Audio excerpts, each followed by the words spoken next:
Ya, kepada penanya kedua, saran saya adalah tolong menggunakan bahasa yang singkat. Terus yang kedua, juga jangan takut dengan kata-kata intimidasi dari Gus Baha ya. Karena menurut Dale Carnegie itu narasumber yang baik adalah yang mengintimidasi audiennya. Itu adalah salah satu ciri narasumber yang baik. Dale Carnegie mengatakan begitu. Gus nonton saya, beliau mungkin baca Dale Carnegie. Tapi kalau beliau tahu Dale Carnegie ya, semoga saya dimaafkan oleh Gus Baha dan diampuni oleh Allah bahwa saya telah mengatur beliau, karena betapapun kata beliau aturan prosedural ya harus tetap di bawah taklimu taklim. Tapi karena saya bukan moderator amatir ya.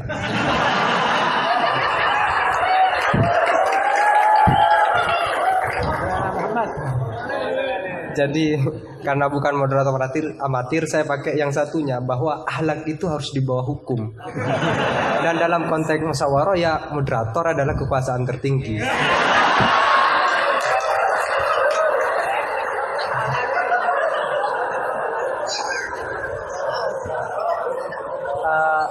Tapi sekedar nambah cerita itu Gus, di Madura ada seorang yang Alhamdulillah. Ada orang Madura sudah haji, sebelum nyampe di rumahnya dia pesan ke tetangganya yang kebetulan waktu itu sudah mondok, tolong aku dibuatin semacam banner yang ada ayat atau hadisnya, tetapi jangan yang sudah ekstrim lah. Aku suka yang ekstrim. Jangan misalnya al-hajjul mabrur laisa jazauhu ilal jannah, itu aku tahu sudah.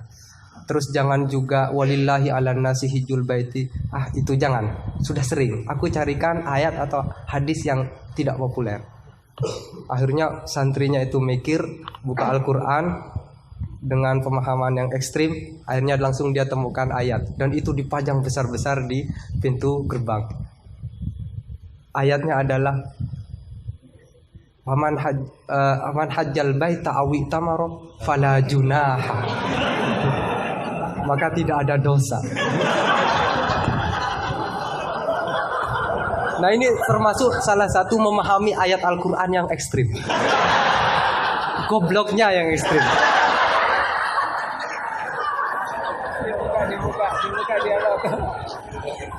Baik, silakan dua pertanyaan, dua penanya ya.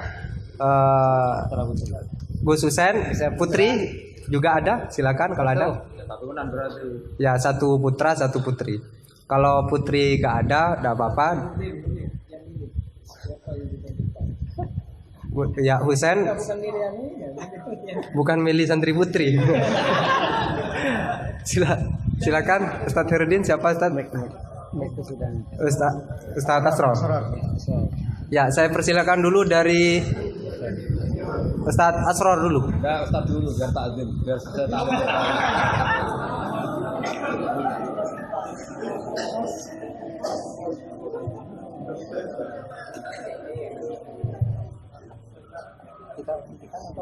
Assalamualaikum warahmatullahi wabarakatuh. Yang kami hormati pihak haji Al-Fatihah bersama. Sudah paling.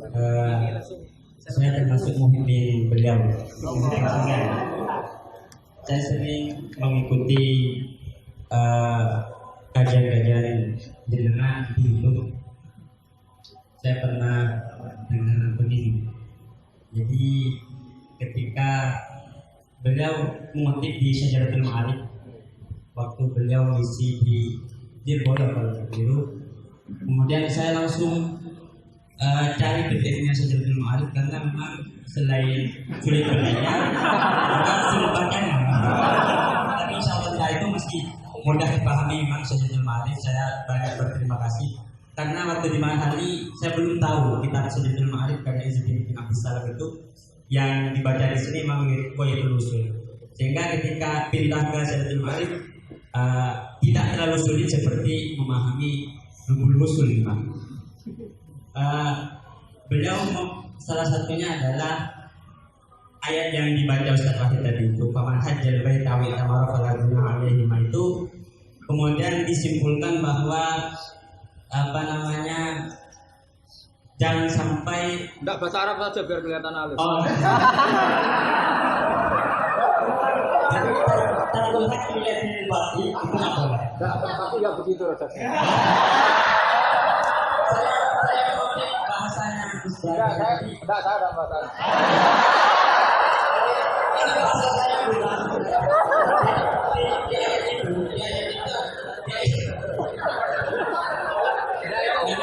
Kalau di depan Gusta itu semua iman jadi luntur.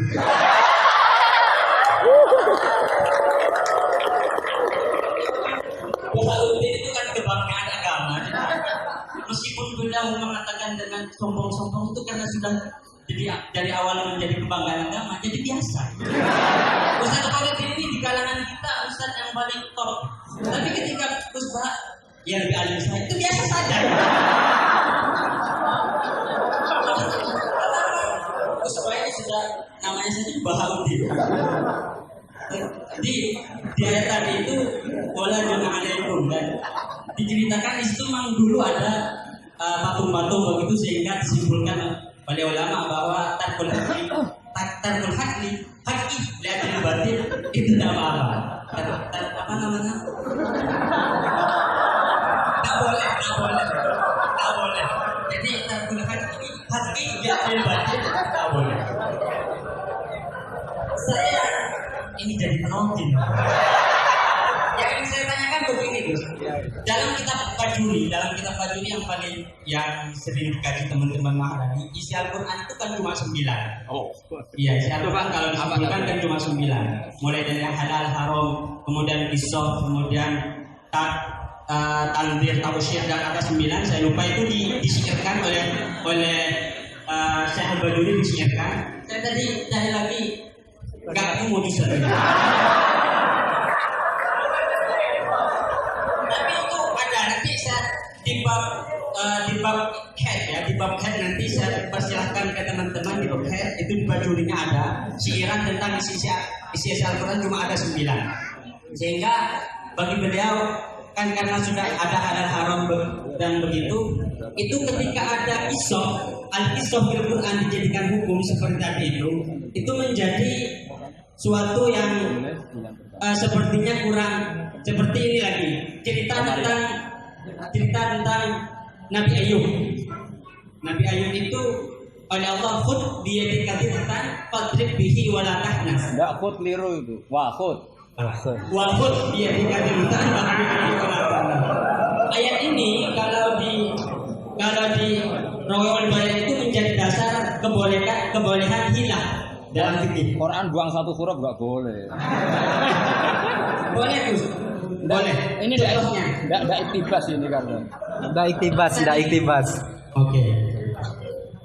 Wala ya'talul fadli minkum ayyutu itu membuang Wala tadi apa? Wala ya'talul fadli minkum wasa'ati ayyutu ulil qurba wal masakin wal Bukan buang itu tatmin. Kalau kamu tadi buang waktu. Motifnya nggak tepat. Beda ya? Beda katanya beda. Jadi saya menjadi tidak ada apa-apanya. Tapi itu saya lagi pertanyaan saja biar Iya. tidak tambah dibully saya. Saya di sini dibully. Pertanyaan saya begini. Yang pertama, kisahul Quran seperti kisah Nabi Ayub tadi. Itu kemudian oleh ulama dijadikan dasar sebagai jawazul hiyal. Jadi boleh hilah begitu. Karena Nabi Ayub itu bersumpah untuk memukul istrinya sebanyak 100 kali ketika beliau sudah sembuh. Dan tapi oleh Allah kemudian diperintah wahud biar kita cukup pukul pakai rumput saja sebanyak 100 kalau di Rawaiul Bayan. Nah ini kemudian jadi dasar bahwa hilah itu boleh dalam Rawaiul Bayan. Ini yang pertama, itu kan isoh kemudian jadi hukum. Padahal isi Al-Quran sudah dibagi-bagi jadi halal, haram, tanzir, tausyir, qisas dan semacamnya itu. Kemudian yang kedua, Banyak betul. Cukup. itu pertanyaan, oh sudah ya. Cukup. Udah di situ aja kok kamu lari tinggal. Saya kalau di sini nggak bisa melihat wajahnya Gus Bang. Saya mau di belakang saja di kursi. Oh iya. Ya memang harus jauh ya biar tidak terlalu takut. Buliannya nggak terlalu langsung. Tapi ya kepada penanya kedua saran saya adalah tolong menggunakan bahasa yang singkat. Terus yang kedua juga jangan takut dengan kata-kata intimidasi dari Gus Baha ya. Karena menurut Dale Carnegie itu narasumber yang baik adalah yang mengintimidasi audiennya. Itu adalah salah satu ciri narasumber yang baik. Dale Carnegie mengatakan begitu. Husnudon saya beliau mungkin baca Dale Carnegie. Tapi kalau beliau tahu Dale Carnegie ya.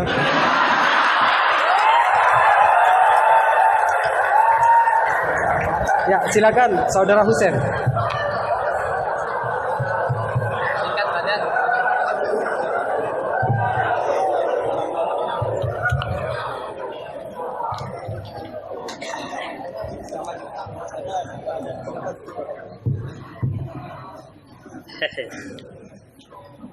Assalamualaikum warahmatullahi wabarakatuh.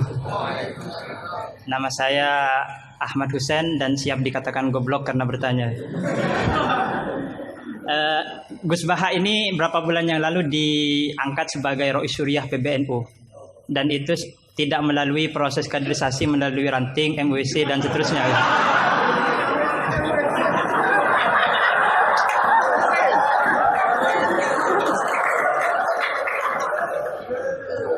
Padahal Ustadz Khairuddin ini di sini paling alim, tapi beliau masih jadi MWC gitu.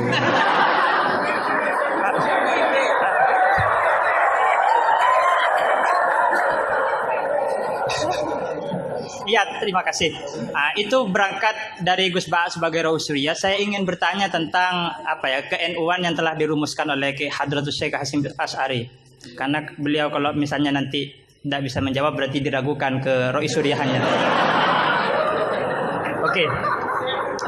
Di dalam risalah atau konun asasi Jam'iyah Nahdlatul Ulama disebutkan bahwa secara keagamaan NU menggunakan sistem bermazhab atau mazhub. Serius ini Gus. Yang pertama dalam akidah, terus fikih dan tasawuf. Nah, dalam fikih misalnya NU menganut Abu Hanifah, terus Malik bin Anas, Muhammad bin Idris Asy-Syafi'i yang lahir tahun 154.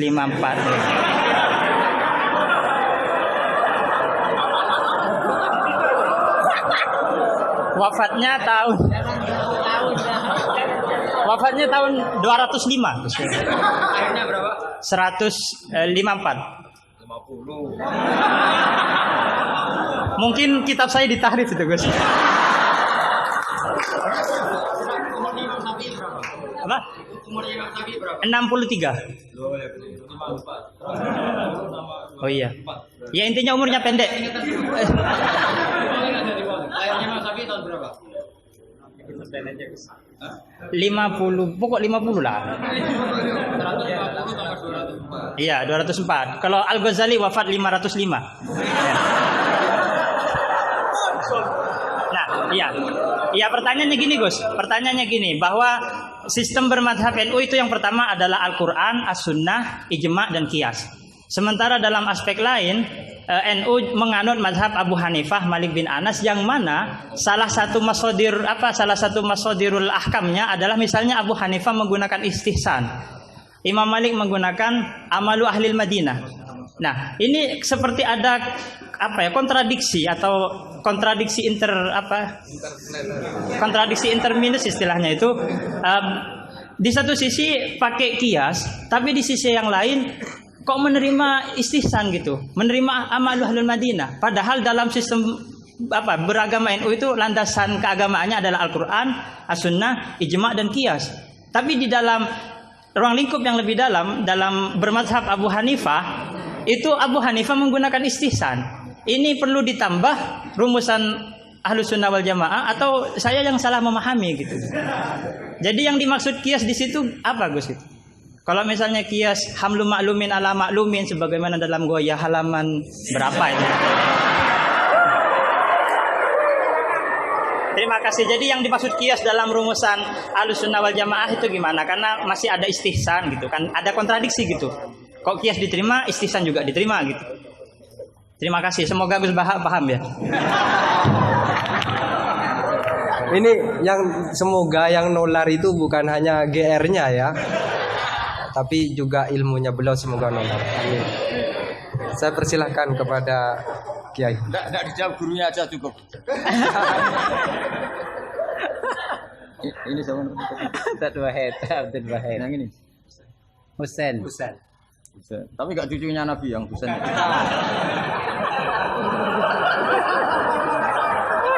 Karena ini juga Husain ya.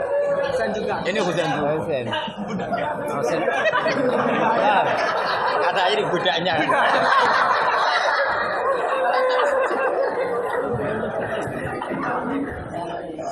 Ini yang jelas ini hari ini benar-benar kacau. Kacau sekacau-kacaunya ini. Ustadznya bingung, santrinya sudah bingung, sombong lagi.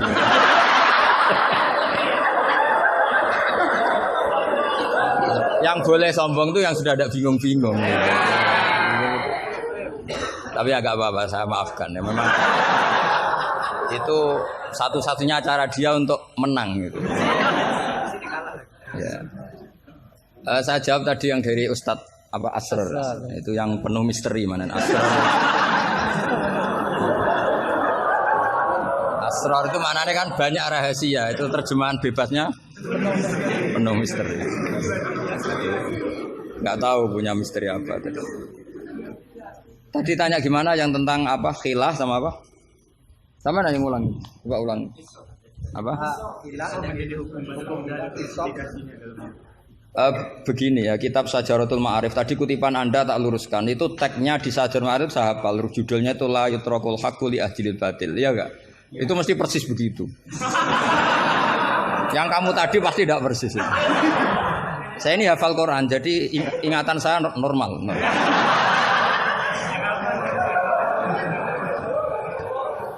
Terus berhalanya namanya apa? Saya ingat kalau berhala yang di Sofa dan Marwah, Isaf dan Nailah. Kamu oh enggak ingat. Udah ingat apa dah? Gitu kok jadi guru.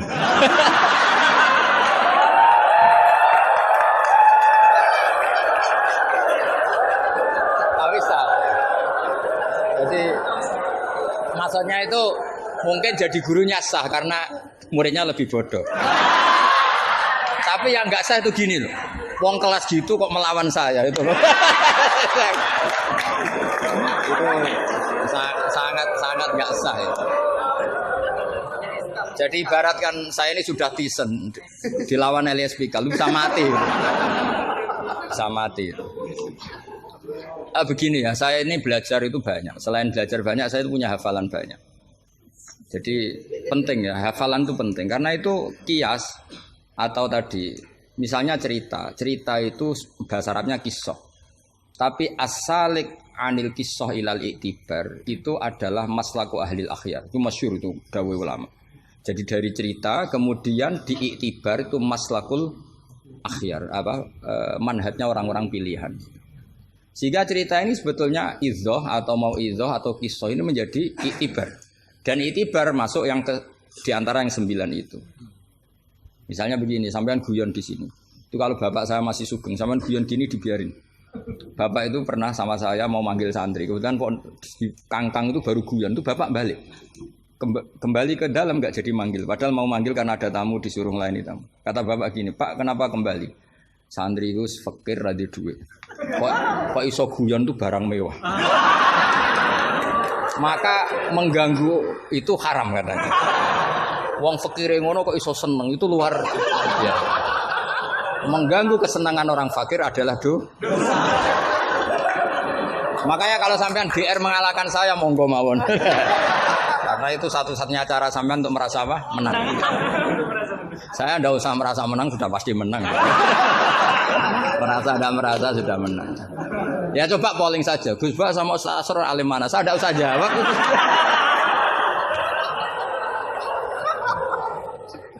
Saya tidak usah jawab, pasti menang saya. Bukan saya yang memenangkan, ya memang menang, memang. Buktinya gampang kan? Sampean ngundang saya apa ngundang Ustaz Asrar?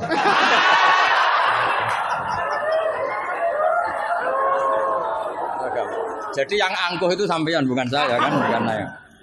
Jadi iktibar itu maslaku ahli akhyar. Termasuk yang saya kagum dari kitab Syajaratul Ma'arif adalah ketika malam itu ada rapat, dengerin ya, malam itu ada rapat bahwa besok Musa harus ditangkap. Di antara yang rapat itu adalah ada rojulun sing yaktumu imanah yang disebut waqala rojulun min ali fir'aun apa yaktumu imanah. Karena dia ikut rapat, kemudian dia bocorkan ke Nabi Musa ya, wajah apa min aqsal madinati seterusnya itu yang innal mala ya'tamiru nabika. Itu wajah rojulun min aqsal madinati apa? Yas'a. Qala ya Musa innal mala ya'tamiru nabika. Itu si rojul ini pagi-pagi mungkin bukan pagi ya, setelah rapat itu langsung bergegas nemui siapa? Nabi Musa, besok kamu akan ditangkap oleh tentara dan kamu akan dieksekusi. Kamu kok tahu? Saya ikut rapat. Tapi karena dia masih yaktumu apa? Iman. Itu kan cerita ya, kita sepakat ya. Itu apa? Cerita, kisah. Tapi Imam Izzuddin bin Abdissalam yang punya gelar Sultanul enggak keliru, Sultanul Ulama. Oh, coba. Ini mesti salah gurunya. Sultanul apa? Ulama. Ya. Yang penting kita jangan sampai jadi Sultanul Juhala. Karena ini belum ada presidennya. Raja Wali sudah ada Abdul Qadir. Raja Ulama ada Izzuddin bin Abdissalam. Kayak Raja Bodoh itu terlalu banyak. Makanya kompetisinya susah ini karena terlalu banyak yang jadi apa? Nah, ternyata oleh Izzuddin bin Abdissalam yang diambil contoh itu yas'anya. Maka di ayat itu beliau mengebabkan babul musaroah ila khifdidima. Bab pentingnya bergegas untuk menyelamatkan mengalirnya darahnya seorang mukmin. Jadi yang dia simpulkan dari kata yas'a bahwa untuk menyelamatkan darah itu ora oleh sak kobere, tidak boleh sesempatnya, tapi harus yas'a. Yas'a itu bergegas. Nah itu kan dari kisah menjadi istidlalun fiqhiyun, apa? Menjadi istidlalun fiqhiyun atau amrun fiqhiyun. Allah tidak mengatakan yamshi tapi yas'a. Karena pikirannya rojul tadi jangan sampai menangkapnya Mala'u Fir'aun mendahului larinya Musa. Maka di sini yas'a tidak dimaknani sebagai hanya cerita, tapi kesimpulan secara fikih bahwa untuk menyelamatkan darah itu harus yas'a, harus bergegas. Nah itu contoh. Jadi kalau sampean tanya Syajaratul Ma'arif itu ikut partai mana? Itu ikut partai Itibar. Dari 9 itu ikut partai apa? Itibar. Yang kemudian wakhud biyatika dikhtan. Khilah itu boleh asal dibolehkan Allah. Itu kan bukan Nabi Ayub yang ingin khilah, tapi Allah yang mengajarkan khilah. Nah kalau Allah yang mengajarkan itu menjadi halal berdasar kesalahan masing-masing. Sampean tahu nggak ceritanya Nabi Ayub sama istrinya? Apa setengah tahu? Apa? Oh setengah tahu lah. Ini yang setengahnya tak tambahin lagi. Istrinya Nabi Ayub itu cantik sekali. Karena memang sunnahnya ulama itu memang punya istri cantik. Entah sunnah itu dengan arti kesunatan, entah takdir tidak tahu. Jadi sampean gak usah tanya istri Gus Bak gimana, ikut sunnah itu. Ikut sunnah. Karena nanti kasihan kalau dia istrinya jelek terus alumni dosowan istrinya cantik kan kayaknya ngenes. Oh kasihan itu ya. Yang cantik juga kasihan nyiumi tangan orang yang lebih nggak cantik. Ceritanya sebenarnya gini ya. Dari kejauhan, ya saya ulang lagi dari kejauhan, itu istrinya Ayub ini ngomong-ngomong sama lelaki ganteng, padahal itu aslinya Jibril. Singkat cerita, si istri ini karena Ayub ini sudah diembargo masyarakatnya dengan cerita-cerita seperti itu. Pokoknya kita mempercayai versi itu. Setidaknya mengikuti ulama yang mempercayai itu, diantaranya Syekh Nawawi, bahwa memang Nabi Ayub diungsingkan masyarakatnya sampai kesulitan secara finansial, ekonomi dan ketahanan pangan. Terus istrinya itu kerja dapat uang.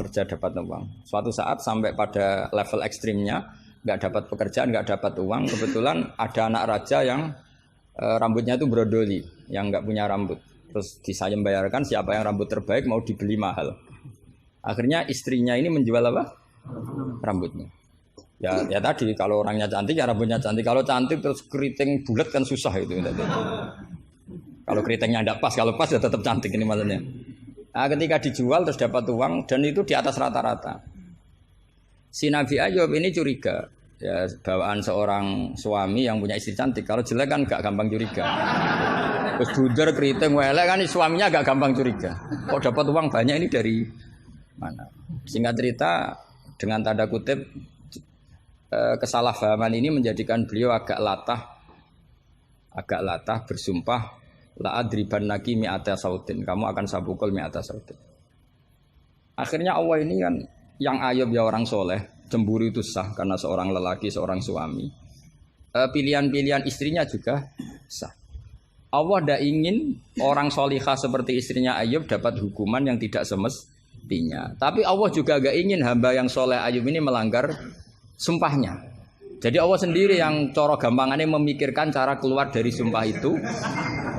Paham ya? Dan istrinya tidak tersakiti oleh 100 cambuan. Ya 100. Akhirnya Allah bilang gini, ya sudah, kamu pakai lidi 100 saja, cambukkan sekali, anggap saja sudah 100. Itu disebut wakhud biadika dikhtam fadrib bihi wala tahnas. Jadi kata 100 tetap 100, tapi si solihah tadi nggak perlu kesakitan dengan 100 pukulan. Tapi ini yang milih biar Allah, tidak kamu. Kalau kamu yang ngelah pasti kriminal. Jadi ayat itu jelas, wakhud itu khitabun minallah li Ayub, bukan Ayub yang mengkhilah. Makanya ada ayat wa makaru wa makarallah wa huwa khairul makirin. Itu kan seperti Nabi Ibrahim. Nabi Ibrahim itu hanya Allah yang bisa mengilhami seperti itu. Ada raja yang maniak perempuan itu sampai ngirim beberapa mata-mata, kalau ada perempuan cantik melintas di daerahnya pasti ditangkap, mau disuguhkan ke rajanya. Suatu saat yang lewat ini Ibrahim dan Sarah, itu cantik sekali. Jadi ini sudah contoh dua, istrinya Ayub ya cantik, istrinya Ibrahim ya cantik. Karena yang cantik sudah jadi istrinya para nabi, mungkin kamu ini yang nggak tahu saya kebagian apa enggak itu. Kalaupun cantik pasti nggak setingkat siapa? Sarah. Sarah itu cantik sekali. Singkat cerita ditangkap. Kemudian Sarah ini mau diperistri oleh raja. Ketika Ibrahim tanya, perempuan ini hubungannya dengan kamu apa? Nabi Ibrahim pinter, karena raja ini maniak perempuan, kalau dijawab suami pasti dibunuh, karena suami itu problem. Ya bagi raja yang maniak perempuan ini kan suami itu. Tapi kalau saya jawab ukhti, ipar pasti dihormati. Karena kalau dijawab ukhti kan, oh iparnya orang cantik. Kayak Kangkang yang punya adik cantik pasti dihormati ustadznya. Wah itu pasti. Sampean goblok lah punya adik cantik terus ustadz kamu tahu itu aman tak jamin. Karena ustadz potongan gini tuh pasti dah ikhlas tak jamin. Imannya pasti guncang itu Pak. Kamu punya adik cantik terus tidak muhafadzah. Sudah ada dikasih ustadznya ya sudah Pak enggak jadi ipar. Oh, udah lulus aja. Termasuk barokahnya lelaki itu memang punya adik cantik itu kalau tepat di garwo kiai, kamu kakaknya kiai. Banyak orang awam tahu-tahu mertuanya kiai. Barokahnya apa? Punya anak cantik itu memang berkah. Maka Ibrahim pinter, beliau jawab ukhti, ini saudara saya. Sehingga dengan demikian beliau akan dihormati sebagai ipar. Tapi kalau bilang suami kan problem pasti dibunuh. Sampai Sarah ini marah-marah, Ibrahim ditarik ke kamar, kamu itu nabi kok bohong. Jadi Sarah itu unik, kecewa dia punya kamu itu nabi kok punya, ya nabi suami kok. Kalau suami bohong biasa, ini suami ya nabi. Nah ini kan potongan-potongan biasa bohong. Tapi ini kan ya suami ya nabi. Kamu itu suami nabi kok bohong. Ya kalau nabi kan nggak mungkin bohong, tapi kalau suami tok kayak sampean ini kan, wes mesti bodoh. Bar ngopi di perempuan cantik kok di ngopi, nang di, ya ngopi wae. Karena kalau menyebut warung kopinya pasti apa? Masalah. Makanya kalau dijawab ngopi ning di, kalau istrinya apa yang jaga cantik di umatnya Rasulullah. Karena sekali disebut masalah. Itu akhirnya Nabi Ibrahim jawab, tidak ada di muka bumi ini orang muslim dan muslimah kecuali kamu dan saya. Maka fa'anti ukhti fil Islam. Kamu itu saudara saya dalam Islam. Terus oleh balaghah disebut itu tauriyah apa? Tauriyah. Tauriyah itu kata yang tidak bohong tapi lafadz ini muhtamil. Lafadz ini mirip-mirip muhtamil. Jadi sebenarnya saya mengatakan sampean goblok itu goblok dalam hal maksiat, itu kan keren. Sampean saja yang sudah tersinggung, wong darani goblok itu salah sampean. Padahal saya punya siapkan kalau ditanya Allah, hak mosok santri batal darani goblok. Goblok enggak tahu caranya korupsi, Gusti. Wah. Jadi itu sebetulnya kalimatu madkhin. Tapi kamu yang keburu suudzon sama saya, kamu anggap itu kalimatu apa? Damin. Itu resiko ilmu cekak itu. Sebetulnya di balaghah itu ada tauriyah apa? Ya Mas pernah belajar tuh itu. Jadi tetap saja kisah-kisah ini melahirkan satu pelajaran. Karena kita tetap bisa menyimpulkan tadi. Zaman berhala itu ada di Safa dan Marwah, berarti ada batil. Orang Islam tetap disuruh sa'i. Berarti la yutrakul haqqu li ajlil batil. Kemudian yang jenengan tadi tanya apa? Sampean pernah baca kitab itu? Khatam? Oleh menindak wa fasih. Benar-benar jujur. Benar-benar jujur. Yang tentang itu saja. Ya, enggak yang tentang qadhiyah itu paham. Redaksinya apa bahasa Arabnya? Wa yalzamu alal ami at-tamadzub. Terus bimadzhabin. Kitab itu yang termasuk mengkaji detail itu saya. Saya termasuk saking seringnya mengkaji itu pernah diberi hak keluarganya Basim di kamar Basim yang dipakai ngarang kitab itu dan di kursi yang dipakai Basim ngarang kitab itu. Jadi sudah jauh sekali ini kelasnya. Jadi saya gara-gara neliti kitab itu pernah diberi hak di kamar Basim di kursi yang pernah dipakai Basim. Pas itu yang memberi hak saya masuk itu Gus Fahmi sama Gus Hakim.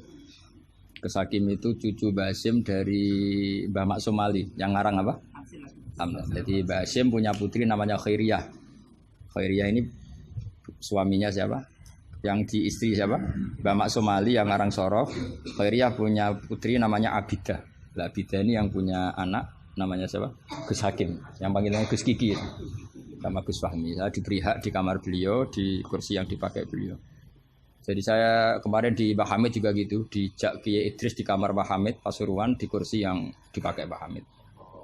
Karena kalau itu memang sebabnya nasab karena Mbah Hamid sepupu dengan mbah saya kan sama-sama dari Lasem, apa? Jadi kalau kamu belajar mengutip, saya ini tidak sekedar mengutip sampai wanak tubuh makodamu apa? Wasarohum itu. Jadi begini loh ya logikanya, kamu jangan terlalu kumo luhur bakas ikhtisan kok kayak wong alim gaya kamu itu sudah kacau-kacau gimana ya.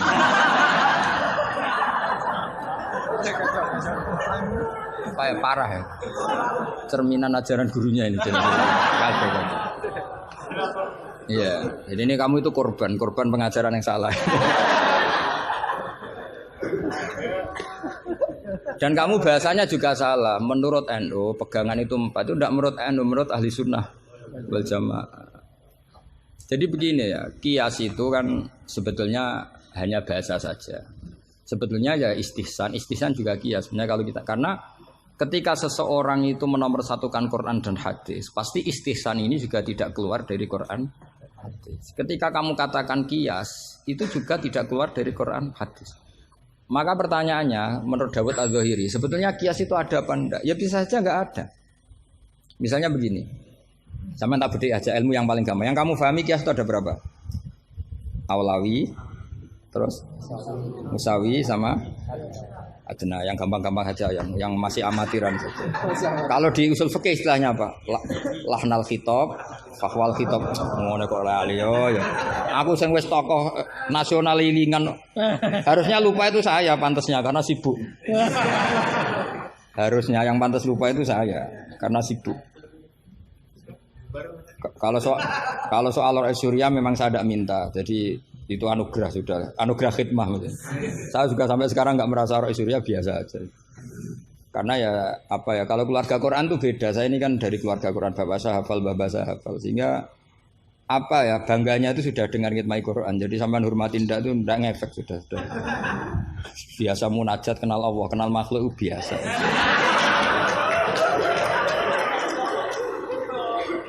Biasa ma'rifatullah dijak ma'rifatul khalqi. Begini misalnya ya, sama tak bedai misalnya gini.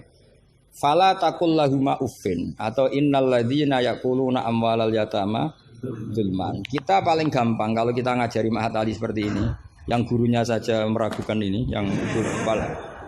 Itu kias paling gampang tentu kita katakan gini. Allah mengharamkan memakan harta anak yatim. Ilatul hukumnya apa coba? Ifsad kan? Nah, kalau aklu itu haram karena ifsad, maka ikhraq lebih haram. Kalau ufin yang adnal iza, ya ufin muni janjuk pada orang tua atau hus. Ya. Kalau adnal iza paling ringan saja haram, apalagi nabok, apalagi menterlantarkan orang tua gak dikasih uang sampai utang-utang tonggo itu ya iza itu. Nah, itu terus kita lebih gampang kita katakan tuh kias apa? Aulawi. Tapi itu gampangnya saja.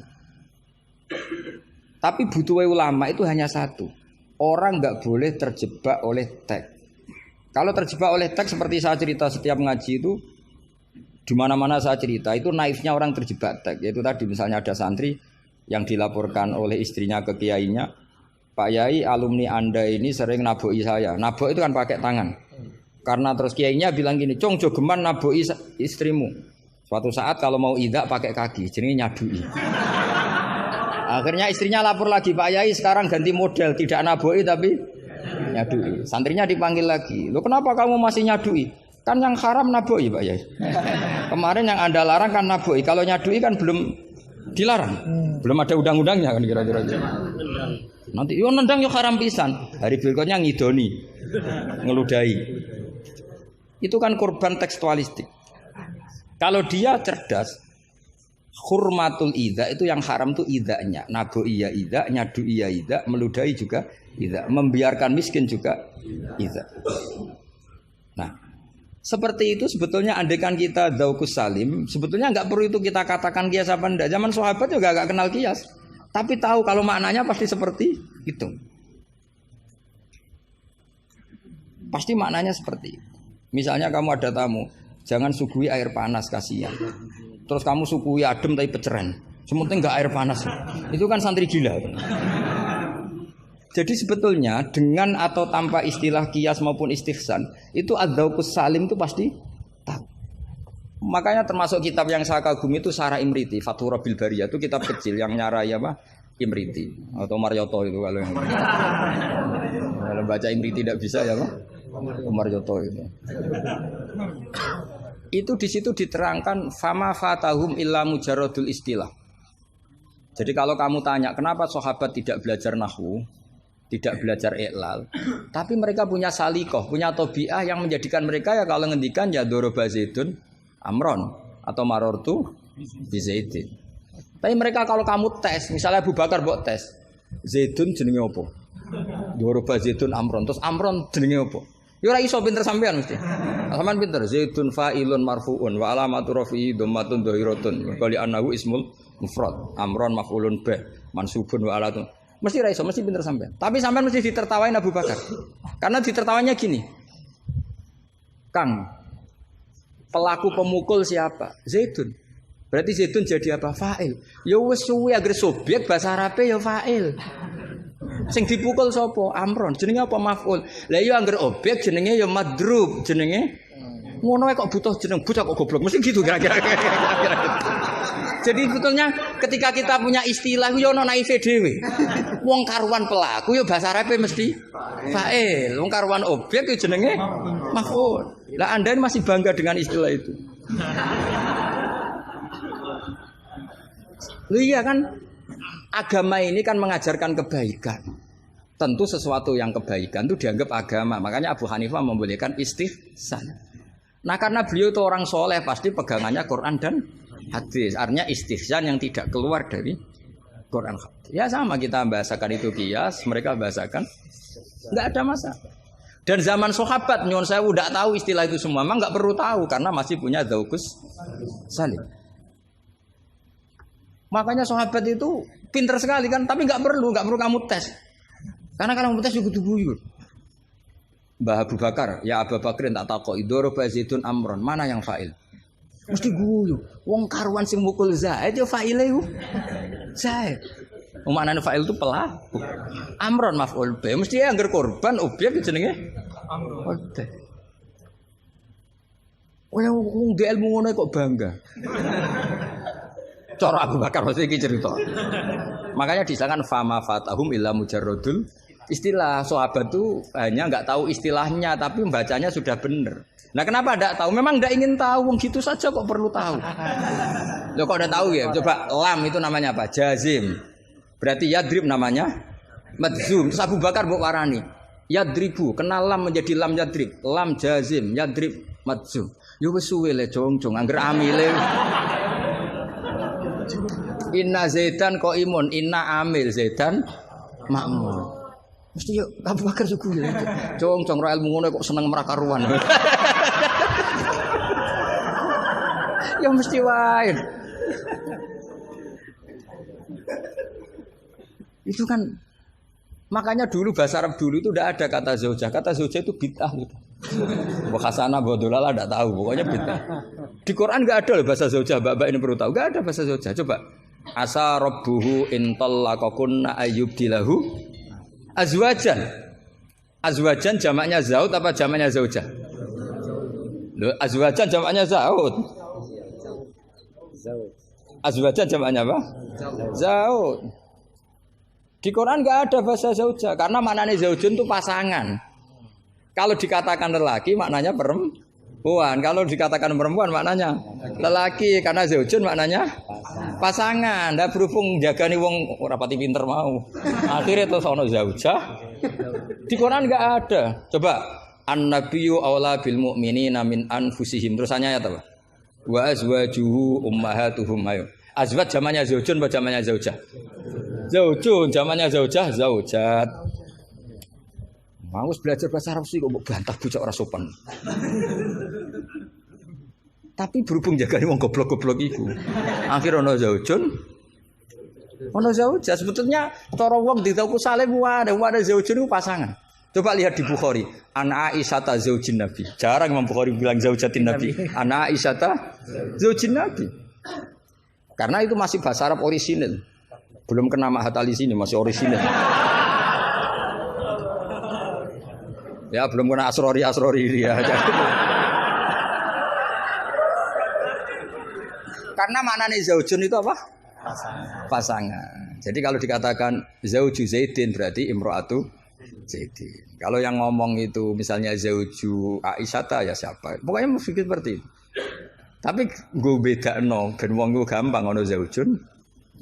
Tapi Quran enggak pakai bahasa itu, masih pakai bahasa orisinal. Makanya disebut an-nabiyyu aula bil mu'minina min anfusihim wa azwajuhu ummahatuhum. Azwaj huna jam'u zaujin. Zaujin maknane pasangan. Dong ya. Jadi bahasa ngalamilah. Sahabat itu enggak perlu tahu bahasane sampean enggak perlu. Coba kalau sampean ketemu orang Arab, ditakoki ya diguyu wong Arab. Sekolah ning di anakmu, sekolah ning madrasah. Kalau ditanya madrasah terjemahnya apa? Sekolah. Berarti sekolah-sekolah kan. Jadi lucu kita. Sampun itu sudah bakdo ya. Sudah. Orang Jawa jadi satu sampun bakdo. Bakdo itu bahasa Arab. Maknanya ya sudah. Nah, sahabat tuh tahu betul apa karena punya zaukus satu. Sehingga pernah juga ini cerita kedua dan ini terakhir, nggak boleh tanya lagi. Ketika ada seorang khotib menceritakan Allah ngendikan, "Fa warabbis samaa'i wal ardi innahu lahaqqum mitsama annakum tantikun." Itu ada orang Arabi ngaco. "Man dzalladzi akhdhabal jalil hatta alja'u ilal yamin." Ayo hafalkan Pak Asrori biar latihan hafalan apa? "Man dzalladzi akhdhabal jalil hatta alja'u ilal yamin." Pak khotib, saya mau tanya, siapa yang bikin Allah murka sampai Allah dipaksa sumpah? Karena orang kalau sampai sumpah itu artinya nganggep mukhatabnya tidak percaya. Makanya di balaghah ada urutannya. Kalam itu kalau nggak ada pengingkaran nggak usah pakai taukid. Kalau ada pengingkaran pakai taukid. Kalau pengingkarannya banget pakai qasam. Termasuk pakai apa?